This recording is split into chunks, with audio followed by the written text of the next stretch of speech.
Hello everyone, আজকে আমরা আলোচনা করব ফিজিক্সের বল অধ্যায়ের একটা ইম্পর্টেন্ট টপিকস নিউটনের মহাকর্ষ সূত্র নিয়ে। এই সূত্রের মধ্যে বলা হয়েছে যে এই মহাবিশ্বের প্রতিটি বস্তুকণা একে অপরকে নিজেদের দিকে আকর্ষণ করছে। এই আকর্ষণ বলের মান বস্তুকণা দ্বয়ের ভরের গুণফলের সমানুপাতিক। এর একটা অংশ যে ভরের গুণফলের সমানুপাতিক এবং এদের মধ্যবর্তী দূরত্বের বর্গের ব্যস্তানুপাতিক। আমরা এই অংশ থেকে বলের মানটি বের করতে পারবো এবং বল যেহেতু একটি ভেক্টর রাশি, তার দিক হবে এই যে মহাকর্ষ বল, তার দিকটা হবে, এখানে বলা হয়েছে যে এই বল এদের সংযোজক সরলরেখা বরাবর ক্রিয়া করে। এই হচ্ছে আমাদের মহাকর্ষ সূত্র। এখানে বলের মান এবং বলের দিক দুটোই কিন্তু উল্লেখ করা আছে। তো প্রথমত আমাদের বলা হয়েছে যে এই আকর্ষণ বলের মান হবে বস্তুকণাদের ভরের গুণফলের সমানুপাতিক। আমরা লিখতে পারি এইভাবে যে আকর্ষণ বলের মান এফ হবে বস্তুকণাদ্বয়ের ভরের গুণফল। আমরা ধরলাম, আমরা এইভাবে ধরতে পারি। প্রথমত আমরা ধরে নেই যে দুইটা বস্তু আছে। একটা বস্তু আমরা ধরলাম m1 ভরের একটা বস্তু আছে, এখানে আছে একটা m2 ভরের একটা বস্তু, এবং তাদের মধ্যবর্তী দূরত্ব হচ্ছে ডি। ডিস্টেন্স আমরা ডি দ্বারা প্রকাশ করলাম। এখন কেন বলা হয়েছে যে আকর্ষণ বলের মান আমরা লিখতে পারি এইভাবে এফ হবে বস্তুকণাদ্বয়ের ভরের গুণফলের সমানুপাতিক। ভরের গুণফল m1 m2 ভরের গুণফলের সমানুপাতিক, এবং এই আকর্ষণ বলের মান হবে এদের মধ্যবর্তী দূরত্বের বর্গের ব্যস্তানুপাতিক। মধ্যবর্তী দূরত্ব হচ্ছে ডি, তার বর্গের ব্যস্তানুপাতিক সম্পর্ক 1/d² থাকবে, যেহেতু ব্যস্তানুপাতিক সম্পর্ক। মানে এটা মানে হচ্ছে যদি দূরত্ব বৃদ্ধি পায় তাহলে বল হ্রাস পাবে, আর যদি দূরত্ব হ্রাস পায় তাহলে বলের মানটা বৃদ্ধি পাবে। আর সমানুপাতিক বলতে বোঝায় যদি ভরের গুণফল বৃদ্ধি পায় তাহলে আকর্ষণ বৃদ্ধি পাবে, যদি ভরের গুণফলটা কমে তাহলে কিন্তু আকর্ষণ বলটা কমবে। এটা হচ্ছে সমানুপাতিক, এটা হচ্ছে ব্যস্তানুপাতিক। এখন তোমরা চিন্তা করতে পারো বিষয়টা এইভাবে, যদি দুইটা বস্তুর মধ্যে দূরত্ব যত কম হবে আকর্ষণ তত বেশি হবে, যত দূরত্ব কম আকর্ষণ তত বেশি, এবং যত ভর বেশি থাকবে আকর্ষণটা তত বেশি হবে। তো আমরা এই দুইটা ইকুয়েশন থেকে আমরা লিখতে পারি এফ সমানুপাতিক, উপরে থাকবে m1 m2 এবং নিচে থাকবে d²। আমরা এই যে সমানুপাতিক উঠিয়ে একটা ধ্রুবক যদি আনি, আমরা দেখো, আমরা যদি এই জায়গাতে এই যে সমানুপাতিক চিহ্নটা উঠাতে চাই, আমরা যে সমান সমান আনতে চাই, আমাদের কিন্তু এখানে একটা ধ্রুবক দিতে হবে। আমরা আনবো এটা বড় হাতের জি দিব, এটা হচ্ছে মহাকর্ষ ধ্রুবক, আর আমার এখানে থাকবে m1 m2/d²। এটা হচ্ছে নিউটনের মহাকর্ষ সূত্র F = g m1 m2/d²। এখানে যদি আমরা বলি এটা হচ্ছে নিউটনের মহাকর্ষ সূত্র F = g m1 m2/d²। এখানে জি হচ্ছে, আমরা লিখে দিতে পারি, জি হচ্ছে মহাকর্ষ ধ্রুবক,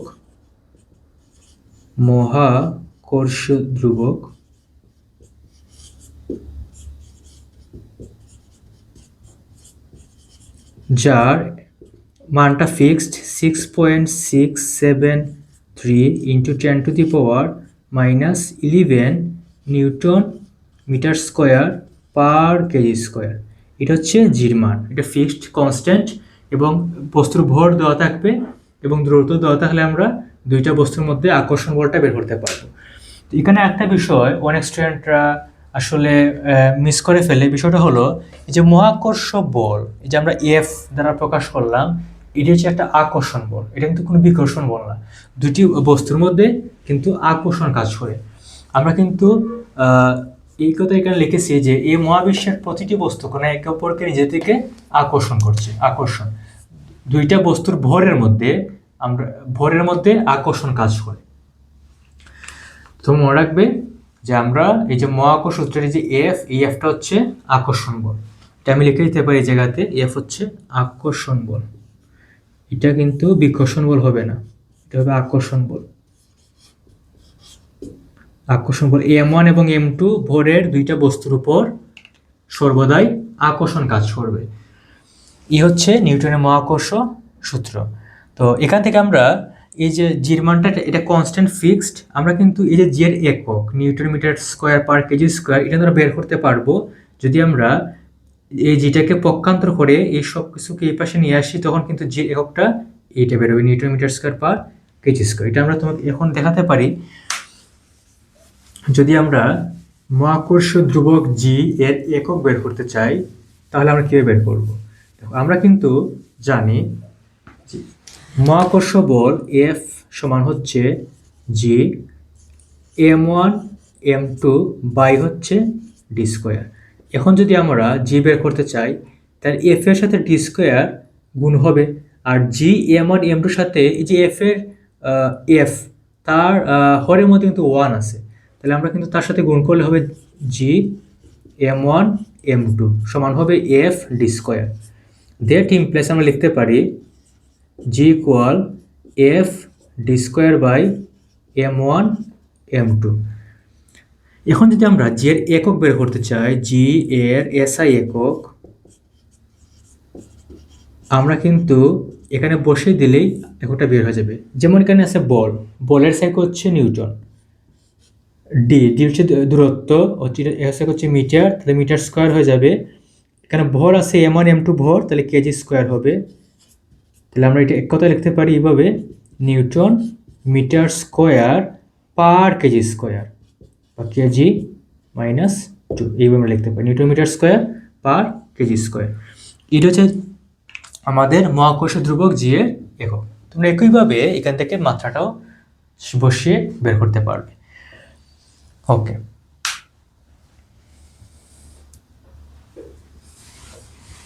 আশা করি তোমরা এই সূত্রটি খুব ভালোভাবে বুঝতে পেরেছ। এখন আমরা আলোচনা করব, আচ্ছা এখানে একটা বিষয় হচ্ছে মহাকর্ষ বলকে আরেকটা নামে ডাকা হচ্ছে মাধ্যাকর্ষণ বল। এবং মহাকর্ষ হচ্ছে এই মহাবিশ্বের আমাদের ইউনিভার্সের যে কোনো দুইটা বস্তুর মধ্যে যে আকর্ষণ কাজ করে সেটা হচ্ছে মহাকর্ষ। যেমন আমরা বলতে পারি মহাবিশ্বের, এটা কিন্তু পৃথিবীর বাইরেও হতে পারে। মহাবিশ্বের এক মনে করো যে দুটি নক্ষত্রের মধ্যে যে আকর্ষণ কাজ করে এটা কিন্তু মহাকর্ষ, ঠিক আছে? তো দুটি নক্ষত্রের মধ্যে মহাকর্ষ বল কাজ করে। কিন্তু এখন যদি এই দুটির মধ্যে আমরা যদি বলি যে একটি পৃথিবীর সাথে কোনো কোনো কিছুর যে আকর্ষণ তার নাম হবে অভিকর্ষ বল। মানে এটা কিন্তু প্রথমত মহাকর্ষ বল, যেহেতু পৃথিবী মহাবিশ্বের ভিতরে আছে এবং আরেকটা নক্ষত্র, এই তাদের মধ্যে যে আকর্ষণটা আমরা বলতে পারি এটা প্রথমত মহাকর্ষ। যেহেতু আমরা বলেছিলাম যে যে কোনো দুইটা বস্তুর মধ্যে যে আকর্ষণ এই মহাবিশ্বের মধ্যে তার নাম হচ্ছে মহাকর্ষ। তার মানে কিন্তু পৃথিবীর সাথে একটা নক্ষত্রের যে আকর্ষণ প্রথমত কিন্তু মহাকর্ষ। এবং তার স্পেশাল নাম দেওয়া হয়েছে, যদি দুইটি বস্তুর মধ্যে একটি পৃথিবী হয় তাহলে তার নাম হবে অভিকর্ষ। তার আমরা বলতে পারি যে সকল অভিকর্ষ বলই মহাকর্ষ, কিন্তু সকল মহাকর্ষ বল অভিকর্ষ নয়। এটা কিন্তু পরীক্ষায় তোমাদের 2 মার্কে আসতে পারে যে সকল অভিকর্ষই মহাকর্ষ। কারণ অভিকর্ষ হচ্ছে একটা স্পেশাল কেস, মহাকর্ষ একটা স্পেশাল কেস হচ্ছে অভিকর্ষ, যখন পৃথিবীর সাথে কোনো একটা বস্তুর আকর্ষণ কাজ করবে। যেমন পৃথিবীর সাথে আমরা বলতে পারি কোন একটা, যেমন নিউটন আপেলের যে এক্সপেরিমেন্টটা ছিল, পৃথিবীর সাথে আপেলের যে আকর্ষণ, এটা একটা কিন্তু অভিকর্ষ। প্রথমত মহাকর্ষ, পরে আমরা বলতে পারি একটা স্পেশাল কেস এটা হচ্ছে অভিকর্ষ, কারণ হচ্ছে এই জায়গাতে পৃথিবীর সাথে আপেলের আকর্ষণ কাজ করে। তা আমরা বলতে পারি সকল অভিকর্ষই মহাকর্ষ, কিন্তু সকল মহাকর্ষ অভিকর্ষ নয়। সকল মহাকর্ষ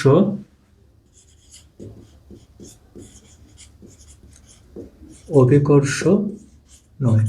যেমন সূর্যের সাথে চাঁদের যে আকর্ষণ, এটা কিন্তু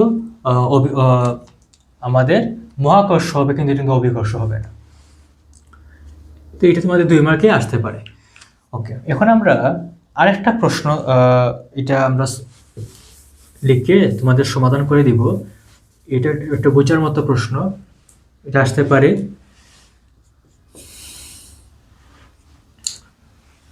যে আমরা লিখতে পারি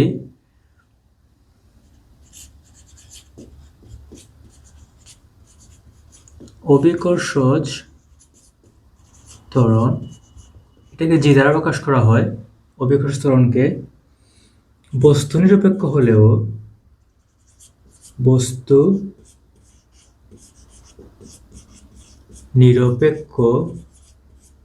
হলেও স্থান নিরপেক্ষ নয়। স্থান নিরপেক্ষ নয়, এটা বলতে আসলে কি বোঝায়? এটা আমরা প্রশ্ন লিখতে পারি, এটা ব্যাখ্যা করো। এখানে বলা হয়েছে যে অভিকর্ষজ ত্বরণ বস্তু নিরপেক্ষ হলেও স্থান নিরপেক্ষ নয়। মানে অভিকর্ষজ ত্বরণ বস্তু, মানে এটা হচ্ছে ভর, একটা বস্তুর ভর তার উপর নির্ভর করে না, কিন্তু স্থান তার উপর নির্ভর করে। এটা বোঝাইতে গিয়ে আমরা লিখেছি যে বস্তু নিরপেক্ষ হলেও, মানে বস্তুর উপর নির্ভর করে না, কিন্তু স্থান নিরপেক্ষ নয়, তার মানে স্থানের উপর নির্ভর করে। এটা আমরা একটা প্রমাণ করে দেখাবো এই জায়গাতে। প্রথমত মনে করো আমরা ধরি ভূপৃষ্ঠে একটা বস্তু এম বলে একটা বস্তু আছে। ধরি একটি বস্তুর ভর এম,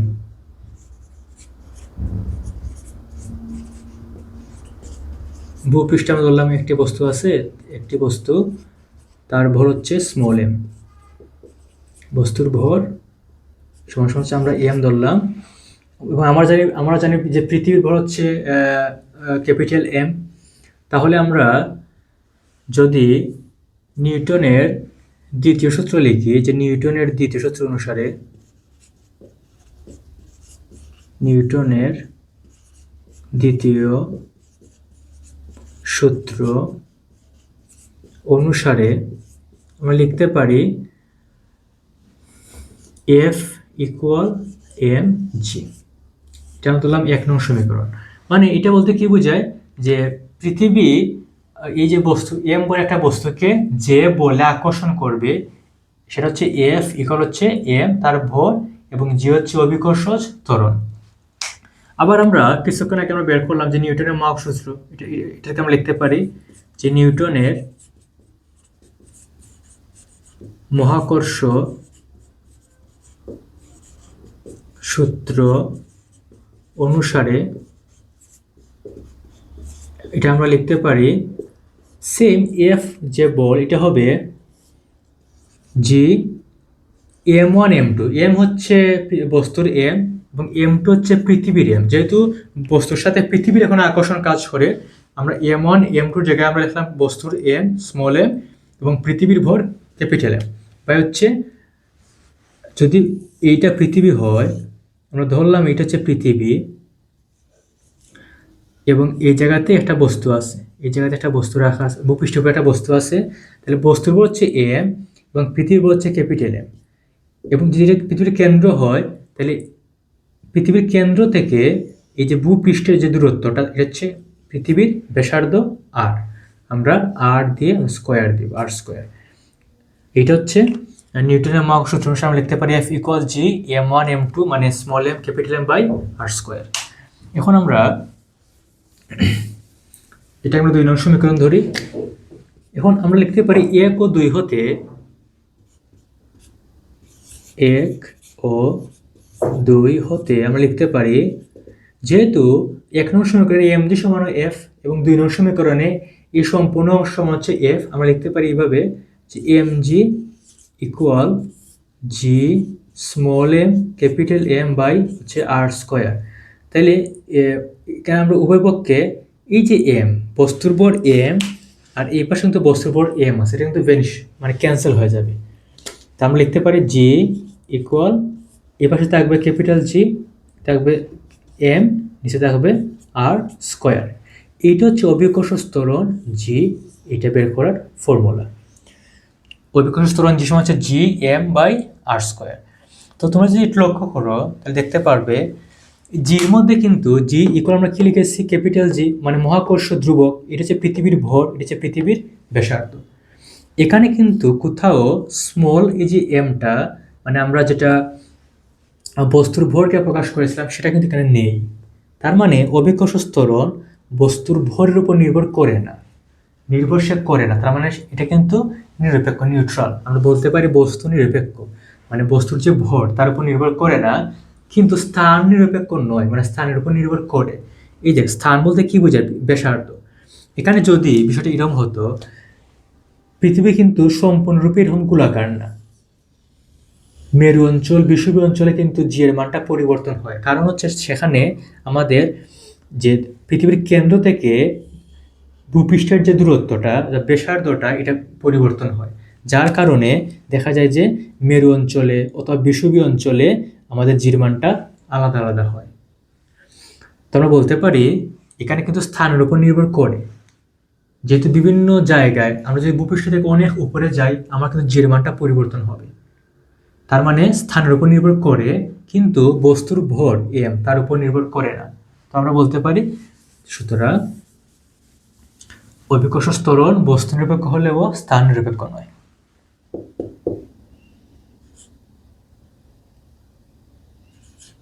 সুতরাং অভিকর্ষ ত্বরণ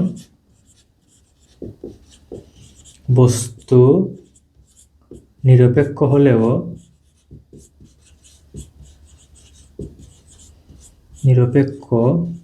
হলেও স্থান নিরপেক্ষ নয়, মানে স্থানের উপর নির্ভর করে, স্থান নিরপেক্ষ নয়।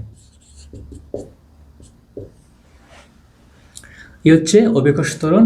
তোমরা যদি এইখানের মধ্যে মান বসিয়ে দাও, মহাকর্ষ ধ্রুবক যে মান 6.673 into 10⁻11 newton metre square per kg square, যদি তোমরা পৃথিবীর ভর 5.98 ইন্টু 10⁻24 কেজি এবং পৃথিবীর ব্যাসার্ধ 6.4 ইন্টু 10⁻6 মিটার বসিয়ে দাও, তোমরা কিন্তু জি এর মানটা 9.8 বা তার কাছাকাছি একটা মান পেয়ে যাবে। কারণ আমরা এটা এখানে বের করে দেখাই তোমাদের। আশা করি এটা বুঝতে পেরেছ যে অভিকর্ষ ত্বরণ বস্তু নিরপেক্ষ হলেও স্থান নিরপেক্ষ নয়, মানে স্থানের উপর নির্ভর করে।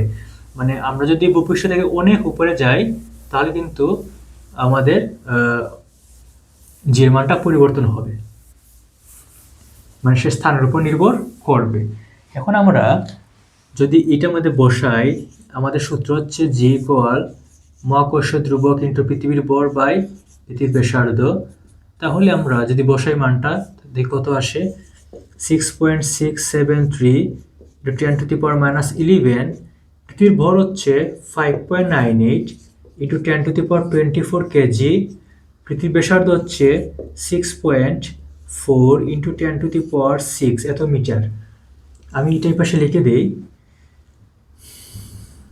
আমাদের মহাকর্ষ ধ্রুবক জি হচ্ছে 6.673 10⁻11 newton metre square per kg square. পৃথিবীর ভর এম হচ্ছে 5.98 ইন্টু 10⁻24 কেজি এবং পৃথিবীর ব্যাসার্ধ আর হচ্ছে 6.4 ইন্টু 10⁻6 এত মিটার। যদি আমরা মানটা বসিয়ে দিই, কিন্তু আমাদের আলটিমেটলি অভিকর্ষ ত্বরণ, এটা কিন্তু ভূপৃষ্ঠে আশেপাশে জায়গায় আমাদের অভিকর্ষ ত্বরণটা বের হবে। যেহেতু আমরা পৃথিবীর সাথে আর ধরেছি, মানে পৃথিবীর কেন্দ্র থেকে ভূপৃষ্ঠ পর্যন্ত যে দূরত্বটা আমরা আর ধরেছি পৃথিবীর ব্যাসার্ধ, তার ভূপৃষ্ঠের আশেপাশে যে এরিয়া আছে, এই এরিয়ার মধ্যে আমাদের জির মানটা কত আসে। 6.673 5.98 24 বা হচ্ছে 6.4, তার হবে তার স্কোয়ার হবে, জায়গাতে ব্যাসার্ধ তার স্কোয়ার হবে। যদি আমরা ব্যাসার্ধ স্কোয়ার দিয়ে দিই, তাহলে আলটিমেটলি আনসার আসবে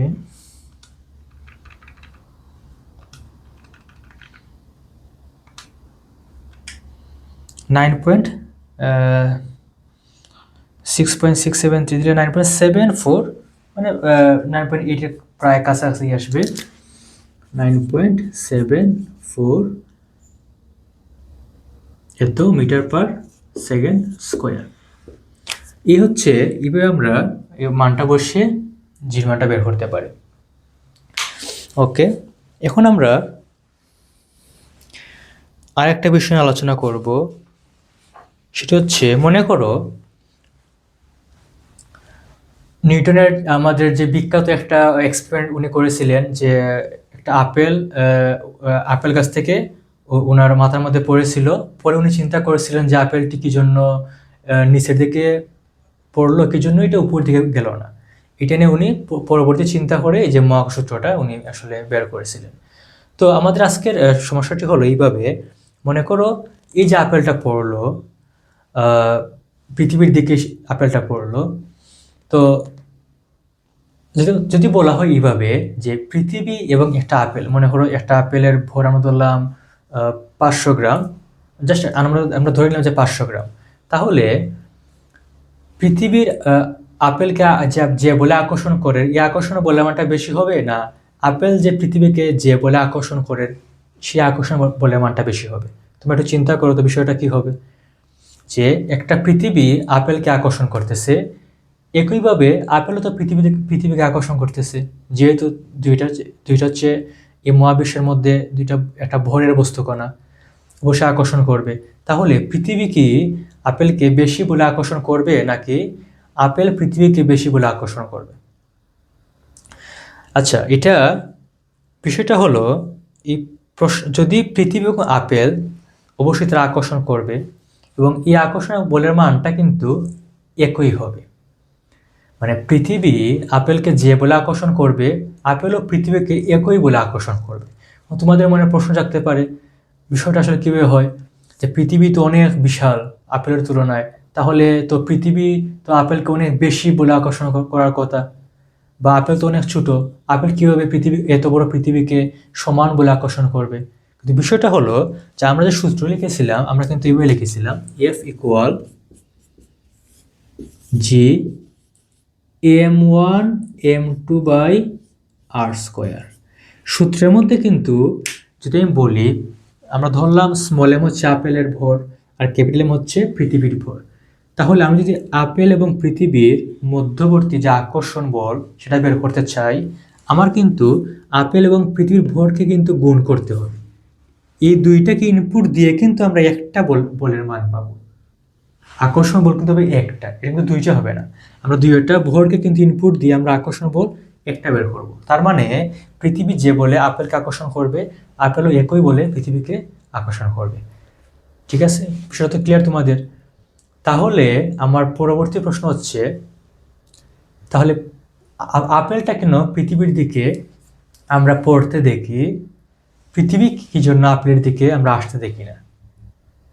কি জন্য আমরা আপেলকে পৃথিবীতে এরকম পড়তে দেখি? যেহেতু আকর্ষণ বলটা সমান, তার মানে তো পৃথিবী তো একই, যে বলে আপেলের দিকে আসার কথা, আপেলও ঠিক একই বলে পৃথিবীর দিকে যাওয়ার কথা। বাট আমরা তো দেখি যে আপেলটা পৃথিবীতে পড়তেছে, এর কারণটা কি? তাহলে যদি আমরা এই কারণটা বুঝতে চাও, আমরা জাস্ট একটা গাণিতিকভাবে বিষয়টা দেখাতে পারি। আমরা এই সূত্রের মধ্যে মানটা বসিয়ে আমরা খুব ইজিলি এটা দেখাতে পারবো কি জন্য আসলে আমরা দেখি যে আপেলটা পৃথিবীতে পড়ে, পৃথিবী কেন আপেলের দিকে আসে না। তাহলে আমরা ধরলাম যে আমাদের আপেলের যে ভর, আপেলের ভর এম হচ্ছে, আমরা ধরে নিই যে আপেলের ভর স্মল এম সমান হচ্ছে 0.5 কেজি। আর পৃথিবীর ভর তো আমাদের জানা আছে, ক্যাপিটাল এম হচ্ছে 5.98 ইন্টু 10⁻24 এত কেজি। আর পৃথিবীর ব্যাসার্ধ হচ্ছে 6.4 ইন্টু 10⁻6 এত মিটার। আমরা প্রথমত আকর্ষণ বলটা বের করি।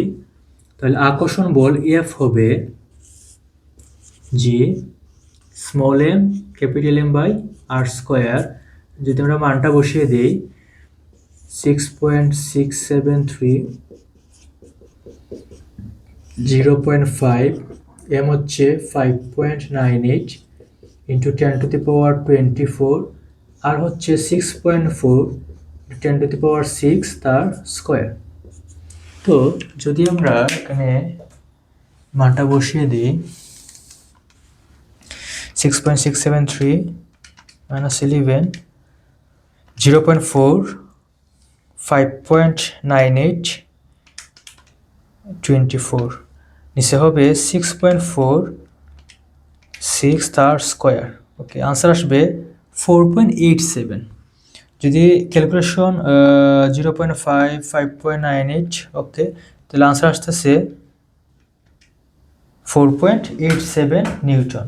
ওকে, আমরা দেখি আসলে কি হয়। 4.87 এত নিউটন, এটা হচ্ছে আকর্ষণ বল। ওকে, এখন আমরা বের করব ত্বরণ। পৃথিবী তার ত্বরণ কত, সে কোন ত্বরণে সে আপেল থেকে আসতেছে এবং আপেলটা কোন ত্বরণে পৃথিবীর দিকে যাচ্ছে। তা আমরা পৃথিবীর ক্ষেত্রে যে ত্বরণটা বের করি, পৃথিবীর ক্ষেত্রে ত্বরণ সমান এ সমান হচ্ছে এফ বাই এম। এমটা আমরা বড় হাতের দিই, যেহেতু আমরা বড় হাতের ধরেছিলাম। F by M. তো বল হচ্ছে 4.87 আর পৃথিবীর ভর হচ্ছে 5.98 ইন্টু 10⁻²৪। যদি আমরা ভাগ করি তাহলে কিন্তু অনেক ছোট একটা মান আসবে। 4.87 বাই হচ্ছে 4.98, 24, তাহলে 8.14 10⁻25। 8.14 ইন্টু 10⁻25 এত মিটার পার সেকেন্ড স্কয়ার। তোমরা চিন্তা করো কত ছোট একটা মান, 10⁻25। তার মানে এই দশমিকটা এই দিকে যাবে আরও 25টা গড় যাবে, মানে জিরো হবে এই জায়গাতে 24টা। যদি আমি লিখতে চাই 0 দিয়ে 24টা 0 দিয়ে আমি কিন্তু পরে আমি 814 লিখবো। কত ছোট একটা মান আসছে। তার মানে পৃথিবী কিন্তু যে ত্বরণে আপেলের দিকে যাবে আমরা কিন্তু এটা অনুভব করতে পারবো না, যেহেতু তার ত্বরণটা এত ছোট। এখন দেখি আমরা আপেলের সাথে এত ত্বরণ কত হয়।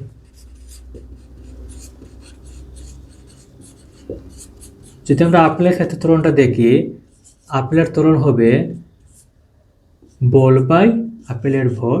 বল হচ্ছে সেম, একই বল 4.87, তার বল হচ্ছে অনেক কম 0.5। তার মানে যদি আমরা ভাগ করি তাহলে তোমরা এটা আসবে 4.87 বাই 0.5, আলটিমেটলি 9.74। দেখো এটা মানে তোমরা একটা ম্যাজিক চিন্তা করতে পারো, এত মিটার পার সেকেন্ড স্কোয়ার, মানে ভূপৃষ্ঠের আশেপাশে আমরা কি জানি 9.8 মিটার পার সেকেন্ড স্কোয়ারে পড়ে, তো প্রায় কিন্তু এটা 9.8 এর কাছাকাছি চলে আসছে। তার মানে আপেল যে পড়তেছে এটা কিন্তু অভিকর্ষ ত্বরণ নিয়ে, ত্বরণে সে কিন্তু পৃথিবীর যে আকর্ষণ কাজ করবে সেই ত্বরণে সে পড়তেছে। এবং আমরা কিন্তু এটা খুব ভালোভাবে এটা ফিল করতে পারি, দেখতে পারি, কারণ তার যে ত্বরণ অনেক বেশি, যে প্রতি সেকেন্ডে তার বেগ বৃদ্ধি পাবে 9.74 মিটার পার সেকেন্ড হারে, যার কারণে আমরা দেখি যে আপেলটা পৃথিবীর দিকে পড়তেছে কিন্তু পৃথিবী আপেলের দিকে আসতেছে না। এই কারণটা হচ্ছে তার ত্বরণের পার্থক্যের জন্য, কিন্তু বল কিন্তু সমান। পৃথিবী আপেলকে যে বলে আকর্ষণ করতেছে, আপেলও পৃথিবীকে একই বলে আকর্ষণ করতেছে, বাট এই ত্বরণের তারতম্যের কারণে কিন্তু আমরা দেখি আপেলটা পৃথিবীর দিকে পড়তেছে। তো আশা করি তোমরা আজকে আমরা যে সকল সূত্র এবং যে ম্যাথগুলো সলভ করালাম তোমরা খুব ভালোভাবে বুঝতে পেরেছো। সবাইকে অনেক ধন্যবাদ।